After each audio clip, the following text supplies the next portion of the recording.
जो भगवान की लीला का आधार होते हैं। तो मेरा महाराज जी प्रश्न आया कि जब जीव भगवत प्राप्ति कर लेता है तो वो भगवत स्वरूप हो जाता है, तो पांच भौतिक शरीर में तो स्वाभाविक है, परंतु जब वो दिव्य शरीरों में भी ऐसा भाव आता है तो महाराज जी हमें क्या समझना चाहिए साधकों में? जब हम तुम एक ही बराबर के हो गए और संसार को अब कोई नाटक दिखाना है हमें, तो हम तुम वैसे ही स्वांग करेंगे ना। अगर चतुर खिलाड़ी हैं तो सनक सनंदन सनातन सनत कुमार भगवान के अवतार हैं।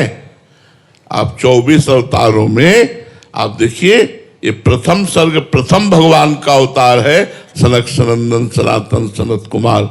इनमें क्रोध नहीं है, इनमें भगवान की लीला की उत्पत्ति छुपी हुई है। अब भगवान लीला करना चाहते हैं जगत में आकर राम रूप से। अब उस लीला का विरोधी भी कोई होना चाहिए जिससे रंग बढ़े लीला में, तो रावण रूपी विरोधी चाहिए। तो रावण रूपी विरोधी कैसे बने? तो सनक सनंदन ने साफ दे दिया जय विजय को, क्योंकि निजी पार्षद ही भगवान का विरोध सह सकते, दूसरा तो सह नहीं सकता।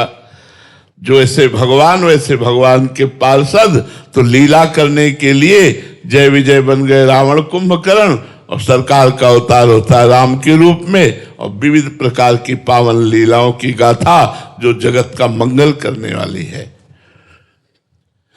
नारद आदि महापुरुष, सनकादि महापुरुषों में न काम है, न क्रोध है, न लोभ है, न मोह है, न मद है, न मत्सर है।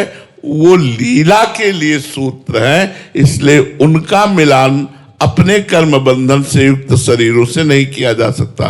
वो दिव्य महापुरुष थोड़ी देर के लिए क्रोध का अभिनय करते हैं, क्योंकि उनको लीला प्रकट करनी है। वो दिव्य महापुरुष थोड़ी देर के लिए काम का अभिनय करते हैं, ना कि उनमें कामना है। इसलिए जो सिद्ध महापुरुष भगवान को प्राप्त हो गए हैं, हम इसीलिए उनको समझ नहीं पाते, क्योंकि उनकी बाह्य चेष्टा जन साधारण जैसी रहती है।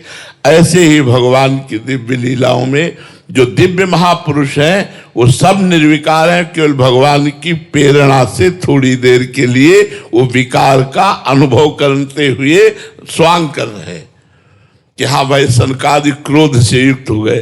जो निरंतर ब्रह्मानंद में मग्न, वहां क्रोध कहाँ? जो अद्वैत निष्ठा ब्रह्म को प्राप्त हो गए हैं, तो द्वैत के बिना क्रोध कहाँ आ सकता है? तो ये बातें समझ। राधे राधे।